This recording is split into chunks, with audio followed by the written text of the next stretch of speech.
ஞானேஸ்வரியில் அத்தியாயம் 1. முதலில் கணபதி ஸ்துதி முடித்துவிட்டு சரஸ்வதி ஸ்துதி, குரு வணக்கம் முடித்து மகாபாரதத்தின் பெருமை வர்ணிக்கப்பட்டது. அதனுடைய 3வது பகுதியாக பகவத்கீதையின் பெருமை இப்போது சொல்லப்படுகிறது. அதை படிக்கின்றேன், கேளுங்கள். இப்போது சொல்ல நேர்ந்தது யாரென்றால், பாரதம் என்னும் தாமரை பூவின் மகரந்தம் என தகுந்ததும் ஸ்ரீரங்கன் அர்ஜுனனை முன்வைத்து சம்வாத ரூபமாக வெளிப்படுத்தியதுமான கீதா பிரசங்கமே சப்த பிரம்மம் என்னும் சமுத்திரமானது வியாசருடைய புத்தியினால் கடையப்பட்டு இந்த கீதை என்னும் வெண்ணெய் ஏராளமாக திரட்டி எடுக்கப்பட்டு ஞானாக்னியின் மேல் வைத்து காய்ச்சப்பட்டு விவேகத்தால் பதமாக்கப் பெற்று எல்லோரும் கொண்டாடத்தக்கபடி சுவாசனை பெற்றது. சென்டென்ஸ் ரொம்ப பெருசா இருக்குன்னு நினைக்காதீங்க. ஒவ்வொன்றிலையும் நிறைய மீனிங்ஸ் அடக்கி சொல்லியிருக்காங்க. அதாவது பூவின் மகரந்தம், ஒரு செடி இருக்குன்னா செடியில மோஸ்ட் இம்பார்ட்டன்ட் ஸ்பெஷல் பார்ட் அப்படின்னு என்னன்னு கேட்டீங்கன்னா, அந்த செடியினுடைய பூவினுடைய மகரந்தம். ஸோ இதுதான் வெரி வெரி இம்பார்ட்டன்டான ஒரு பார்ட்டாக இருக்கின்றது. அப்போ இந்த மகாபாரதம் அப்படிங்கிற அந்த ஒரு பூவுல இந்த பகவத்கீதை அப்படிங்கிறது தான் மகரந்தம் அப்படின்னு சொல்லலாம் அப்படின்னு சொல்றாரு. ஸ்ரீரங்கன் அர்ஜுனனை முன்வைத்து சம்பாத ரூபமாக வெளிப்படுத்தியதுமான கீதா பிரசங்கமே, ஆனா ஆக்சுவலி இட்ஸ் டிஸ்கஷன் லைக் குரு சிஷ்யனுக்குள்ள ஒரு உறவாடுதல், அதாவது உரையாடல் வடிவிலே ஏற்படுத்தப்பட்டதுதான் இந்த பகவத்கீதை இல்லையா? ஸோ இந்த எப்படி சொல்லலாம் அப்படின்னா, சப்த பிரம்மம் என்னும் சமுத்திரமானது, சப்த பிரம்மம் எதை சொல்லுவாங்க? ஓம்காரம். ஸோ ஓம்காரம் அப்படிங்கிறது தான் இந்த ஒட்டுமொத்த உலகத்தினுடைய மூலம், ஆதி என்று சொல்லப்படுகின்றது. அந்த சப்த இந்த கீதா பிரசங்கம் அப்படிங்கிறதும் சப்த பிரம்மமும் ஒன்று.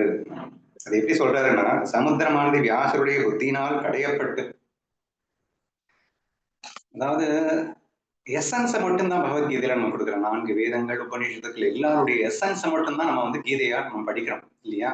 அப்போ சப்த பிரம்மம் என்ற அந்த சமுத்திரத்தை வியாசருடைய புத்தி போய் கடைஞ்சு அதுல இருந்து வெண்ணெயை மட்டும் திரட்டி எடுக்கிறாரு. வெண்ணெய் ஏராளமாக திரட்டி எடுக்கப்பட்டு அந்த வெண்ணெய் என்ன பண்றாரு? அடுத்து நெய்யாக்கணும்ல, அதை காய்ச்சணும். எதுல காய்ச்சறது? ஞானாக்னியை வைத்து காய்ச்சி, ஞானாக்னியின் மேல் வைத்து காய்ச்சப்பட்டு விவேகத்தால் பதமாக்க பெற்று, ஞானாக்னியை வச்சு காய்ச்சும் போது என்ன ஆகும்? விவேகம்னா என்ன? ஆத்ம அனாத்ம வஸ்து விவேகா, நித்திய அனித்திய வஸ்து விவேகா என்று அழைக்கிறார்கள். அப்படின்னா என்ன? விவேகம்னா நம்ம ஜெனரலா பேசிட்டு இருக்கிற அறிவு இல்லைங்க. அறிவுங்கிறது எல்லா டிபார்ட்மெண்ட்ஸுக்குமே வேணும்தான். ஒரு இன்ஜினியருக்கு வேணும், ஒரு டாக்டருக்கு வேணும், ஒரு கொத்தனாருக்கு வேணும், ஒரு கார்பெண்டருக்கு வேணும், எல்லாத்துக்குமே ஒரு அறிவு தேவைப்படுது. இங்கே விவேகம் என்று அழைக்கப்படுவது அந்த விவேகத்தை சொல்வதல்ல. நித்திய அனித்திய வஸ்து விவேகா அப்படின்னா என்ன அர்த்தம்? எது நிரந்தரமானது, எது அழிவில்லாதது, அதற்கும் எது அழியக்கூடியது, இந்த ரெண்டுக்கும் உள்ள டிஃபரன்ஸை அவன் புரிஞ்சுக்கிட்டானா அவன் விவேகி. அல்லது ஆத்மா அனாத்மா ரெண்டு ஒண்ணுதான். சரியா? ஆத்மான்றது நிரந்தரமானது, அழிவில்லாதது. அனாத்மா அப்படிங்கிறது அழியக்கூடியது. இப்படி இரண்டுக்கும் உள்ள வித்தியாசத்தை கண்டறிவதான விவேகம் இந்த ஞானாக்னியில படம் போடும் போது நமக்கு வெளிப்படுகிறது அப்படின்னு சொல்ல வராரு. எல்லோரும் கொண்டாடத்தக்கப்படி சுவாசனை பெற்றது. நெய் சும்மா கமகமான மணக்கும் இல்லையா? அந்த மாதிரி இங்கே அந்த விவேகம் வந்ததுக்கு அப்புறம் அற்புதமாக அது நமக்கு மணக்கிறது. இந்த கீதையை விரக்தர்கள் பரிசீலனம் செய்ய விரும்புவார்கள். விரக்தர்கள்னா ஆசை முற்றிலும் அற்றவர்கள் இந்த கீதையை எப்போதும் கொண்டாடி கொண்டே இருப்பார்கள். சரியா? அனுபவித்து கொண்டாடுவார்கள். யாரு? சாதுக்கள். எப்போதுமே இதையும் அனுபவிச்சுட்டு இருப்பாங்க. அத என்னடா விரக்தர்கள் மட்டும் இல்லப்பா, சாதுக்கள் அப்படின்னு. விரக்தர்கள் சாதுக்கள் அப்படின்னா எலிஜிபிலிட்டி ஃபார் அச்சீவிங் தி ஞானா இல்லையா? ஞானத்தை ஞானியாக மலர்வதற்கு உண்டான அந்த எலிஜிபிலிட்டி ஃபேக்டர்ஸா சொல்லலாம். அது மட்டும் இல்ல, ஏன் ஞானி ஆனதுக்கு அப்புறமும் கூட கீதையை கொண்டாடி கொண்டிருப்பான்னு சேர்த்து சொல்றாரு அடுத்த வரியில. அத்வைத சித்தி பெற்று அக்கறை ஏறினவர்கள், அத்வைத சித்தி பெற்று அக்கறை ஏறினவர்கள் அப்படின்னா பூரணத்துவம் பெற்றுவிட்டவர்கள், பிரம்மம் ஆகிவிட்டவர்கள், இதற்கு மேல் அடைவதற்கு வேறு ஒன்றும் இல்லாதவர்கள், பூரண சித்தி பெற்றவர்கள் அப்படின்னு அர்த்தம். சோ ஏன்னா இருக்கிறது இல்லையா, அத்வைத சித்தி தான் ஒரு பரம சித்தியாக நாம் கொல்லப்படுகிறது. இதுக்கு மேல அச்சீவ் பண்றதுக்கு ஒண்ணும் இல்லை இல்லையா? சோ அந்த பரம சித்தியில் மூழ்கி கிடந்து அவர்களே கூட, அந்த மாதிரி ஞானிகளே கூட அக்கறை ஏறினவர்கள் கூட இதிலேயே மொழியை கிடந்து ரசித்துக் கொண்டிருப்பார்கள். நீங்க ஆளுங்கெல்லாம் பாத்தீங்கன்னா அவர்களுக்கு இனிமேல் அச்சீவ் பண்ணதுக்கு ஒண்ணு இல்லை அப்படிங்கிற அளவுக்கு முழுமையான ஞானம் பெற்றவர்கள் கூட என்ன செய்து கொண்டிருக்கிறார்கள் அப்படின்னா சதா சர்வ காலமும் மீண்டும் மீண்டும் மீண்டும் ஞானேஸ்வரியை வந்து பிரபட்சணம் செய்யறது, படிக்கிறது, பாராயணம் செய்யறது ரொம்ப அமேசிங்கா இருக்கும். இங்க நான் உங்களுக்கு தெரிஞ்சிருக்கோம், ஒரு மகாராஜுக்கு நான் டெய்லி போயிட்டு வரேன் அப்படின்னு. என் கண்ணால் கண்ட ஒரு முதல் ஞானி என்று கூட சொல்லலாம். ஸோ அப்படிப்பட்ட ஒரு 100%, ஏன்னா அளவு கூட எனக்கு கன்ஃபியூஷனே இல்லாத அளவுக்கு முழுமையான ஒரு ஞானத்தில் தெளிப்பவராக நான் கண்ட போதும் கூட எவ்ரிடே பாராயணம் பண்ணணுமா? பாராயணம்னா என்னங்க? அதாவது இதனுடைய கீதையினுடைய வாக்கியங்களினுடைய அர்த்தத்தை அணு அணுவா அலசக்கூடியவர். நம்ம பகவத்கீதையை வந்து கடைசி சாப்டர்ல படிக்கும்போது நம்ம பார்த்தோம், உங்களுக்கு இந்த அர்த்தத்தை புரிஞ்சுக்கிட்டு அந்த அர்த்தத்தை உள்வாங்குற அளவுக்கு ஆராய்ச்சி பண்ற அளவுக்கு கெப்பாசிட்டி இல்லைன்னா கூட பரவாயில்லப்பா, சும்மா வாசிச்சா கூட போதும், இல்ல வாசிச்சதை கேட்டா கூட போதும் அப்படிங்கிற மாதிரி சொல்லியிருப்பாரு. அப்ப யாருக்கு சொல்றாரு அப்படின்னா, சாரி, அது யாருக்கு சொல்றாரு அப்படின்னா, the person doesn't have an eligibility to research. ஞான விசாரத்திற்கு தகுதி இல்லாதவர்கள் அவர்களும் கூட அவங்க வந்து விசாரம் இல்லாமலே கூட ஞானி ஆகிறதுக்கு ஒரு வாய்ப்பு இருக்கு அப்படிங்கிறதுதான் மேஜரா அவர் சொல்ல வந்தது. சரியா? ஆனா இங்க யார வந்து பாராயணம் பண்ணிட்டு இருக்காங்க அப்படின்னா, அர்த்த விசாரத்தை நுனி விரல்களில் வைத்துக் கொண்டு ஆய்வு செய்பவர்கள். எல்லா வேதங்களையும் இந்த கீதையின் வாயிலாக எடுத்து கண்டஸ்தமாக சொல்லக்கூடிய வல்லமை உடையவர்களாக இருந்தும் everyday minimum ½ hour to 1 hour பாராயணம் கூட செய்து கொண்டிருக்கிறார்கள் என்பது அதிசயமான ஒரு விஷயமாக நான் காண்கின்றேன். ஞானேஸ்வரி பாராயணம் பண்றாங்க, பாகவதம் அப்படிங்கிறத பாராயணம் பண்ணுவாங்க, இந்த கதை. பட் அப்பதான் எனக்கு தோணும், ஸோ ஞானேஸ்வரிங்கிறது கவிதை இல்லையா? நமக்கு கவிதையா இல்லைங்க. அவர்கள் இந்த கவிதையை சுவைக்கிறார்களோ, நயத்தை சுவைக்கிறார்களோ, முழுமையாக ஞானம் பெற்றவர்களும் கூட இந்த கீதையை சுவைத்துக் கொண்டே இருக்கிறார்கள் என்பதை கண்ணால் கண்டதை இங்கே இவர் சொன்னதை அப்படியே நான் சொல்லிட்டு இருக்கேன். இப்படி மகிமை பெற்றதாகவும் பக்தியுடன் கேட்டு உட்கொள்ள தகுந்ததாகவும் திரிஜகத்தாரும் நமஸ்கரிக்க தகுந்ததாகவும் இருக்கும். பக்தியுடன் கேட்டு உட்கொள்ளத்தக்கது. திரிஜகத்தார் அப்படின்னா என்ன? 3 லோகங்களை குறிப்பதாக நான் நினைக்கின்றேன். பூர்புவஸ்வர் அப்படின்னு காயத்ரி மந்திரத்துல வரும். பூலோகம், ஸ்வர்கலோகம், பாதாளலோகம். ஸோ இப்போ அந்த 3 ஜகத்தாரும் நமஸ்கரிக்கத்தக்கதாகவும் அது இருக்கிறது அப்படின்னு வச்சுக்கோங்க. இந்த கீதை பீஷ்ம பர்வத்தில் சொல்லப்பட்டிருக்கிறது.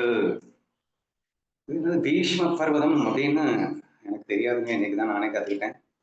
பீஷ்ம பர்வதம் என்றால் என்ன அப்படின்னு நான் தேடும்போது, மகாபாரதம் அப்படிங்கிறது, இந்த கீதை என்பது எப்படி 18 அத்தியாயங்களாக பிரிக்கப்பட்டதோ அப்படி மகாபாரதம் என்பதும் ஒரு 18 செக்ஷன்ஸ்களாக, சாப்டர்ஸ்களாக அல்லது பகுதிகளாக பிரிக்கப்பட்டு இருக்கின்றது. அந்த 18க்கும் ஒவ்வொரு பெயர் கொடுக்கப்பட்டிருக்கின்றது. அதில் கொடுக்கப்பட்ட ஒரு பெயர் வந்து பீஷ்ம பர்வதம் என்று பெயர்.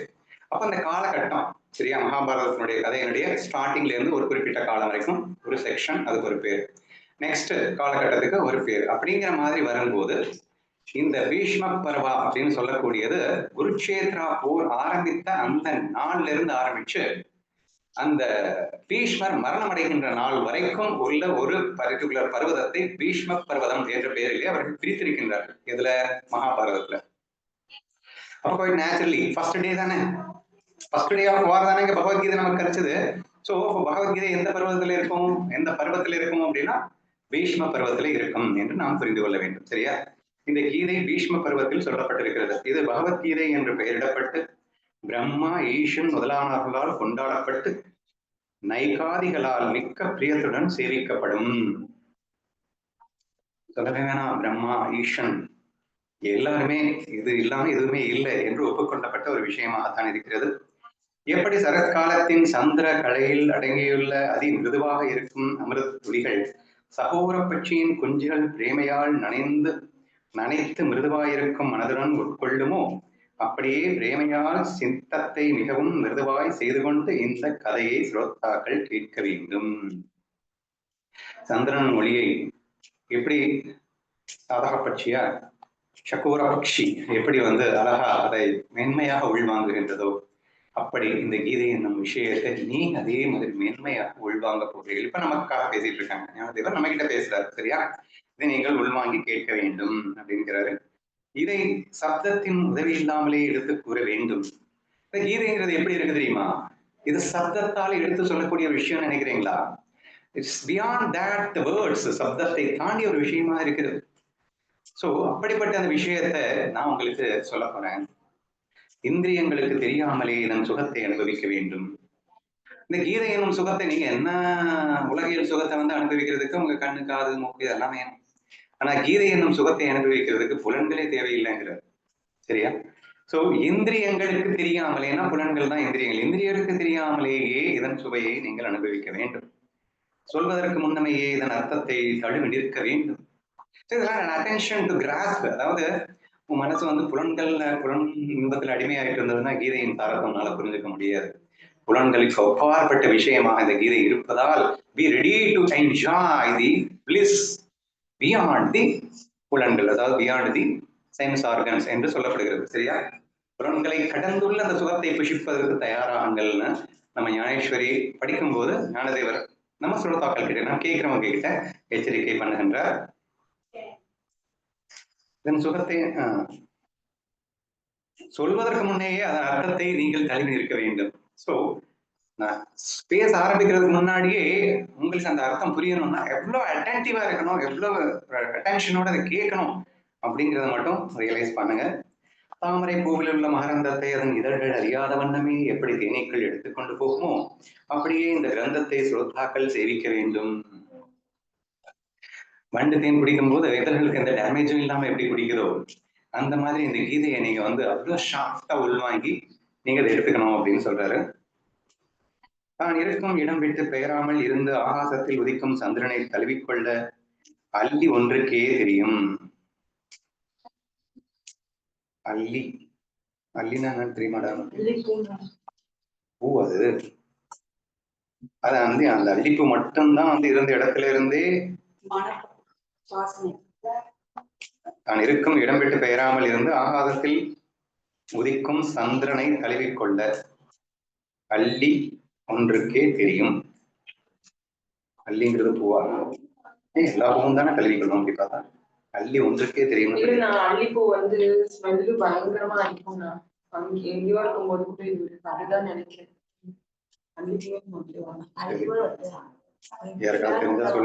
லோட்டஸ் மாதிரியே அது இருக்கும், அதுதான் அல்லி. அப்படியே இந்த எக்ஸாம்பிள் சொல்லியிருக்காரு. அப்படியே சப்தாதி குணங்களால் நிறைந்து விகாரமற்ற நிலைபெற்ற அந்த கரணம் உள்ளவன் தான் இதன் உட்பொருளை அறிவான். எப்படி அள்ளி மட்டுமே அந்த சந்திரனை சுவைக்க முடிகிறதோ அப்படி இந்த கீதையின் உட்பொருளை சுவைத்து அதில் உள்ள விஷயத்தை அறிந்து அதுவாகவே மாறும் தகுதி யாருக்கு இருக்கும் அப்படின்னு சொன்னா சமதமாதி அப்படின்னா சமம் தமம் அப்படின்னு சொல்லிட்டு ஏற்கனவே ரொம்ப டீட்டெயிலா எக்ஸ்பிளைன் பண்ணியிருக்காரு கீதையில. சமபாவனா, தமம் அப்படின்னா இந்திரிய கட்டுப்பாடு, சமம்னா மனக்கட்டுப்பாடு, சரியா? அப்போ சமதமாதிகள் அப்படின்னா இந்திரிய கட்டுப்பாடும் மனக்கட்டுப்பாடும் எவனுக்கு இருக்கோ அவன் தான் அந்த கீதையினுடைய முழுசான சாரத்தை அனுபவிக்க போறான் அப்படின்னு அர்த்தம். சமதபாதி குணங்களால் நிறைந்து விகாரமற்ற நிலை பெற்ற அந்த கரணம் உள்ளவன். ஸோ கம்ப்ளீட் கண்ட்ரோல் சென்ஸ் ஆர்கன்ஸ்ல இருக்கிறவனால மட்டும்தான் இதன் உட்பொருளை அறிந்து கொள்ள முடியும் அப்படிங்கிறது ஜஸ்ட் என்ன எச்சரிக்கை. என்ன சொல்றது, ஒரு காஷன் முதல்லயே ஒரு எச்சரிக்கையை கொடுக்குறாரு. இந்த கீதைங்கிறது எப்படிப்பட்ட விஷயம், இதை எப்படி நீங்க லிசன் பண்ணணும் அப்படிங்கிறத சொல்றாரு. மேற்கொண்டறையே கொஞ்சம் சொல்றாரு. அர்ஜுனனுக்கு சமானமான ஸ்ரவணாதி சாரம் படைத்த சாதுக்களே நம்மளை பார்த்து பேசுகின்றார். அர்ஜுனனுக்கு நிகரானவர்கள் நீங்கள். என்னிடத்தில் கிருபை செய்து நீங்கள் இந்த கதையை கவனித்து கேட்க வேண்டும்.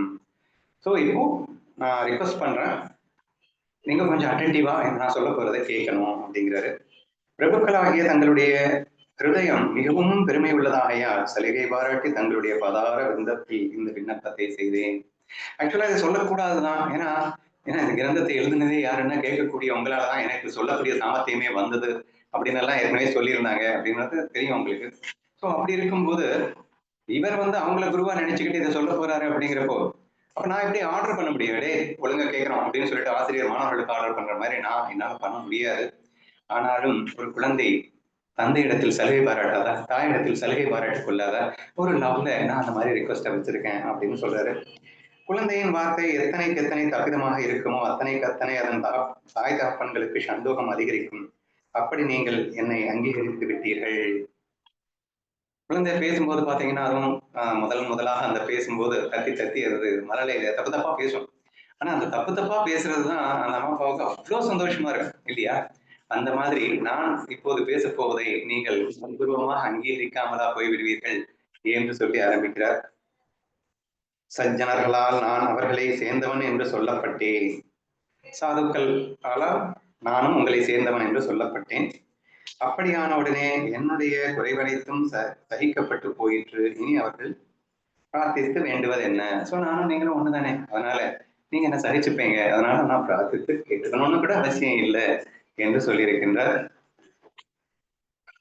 மேற்கொண்டு நான் இப்படி இந்த கிரந்தத்தை என்ன சாமர்த்தியத்தில் எழுதினேன் அப்படிங்கிறத ரொம்ப டீட்டெயிலா எக்ஸ்பிளைன் பண்றேன். அதனால கண்டினியூ பண்றேன்.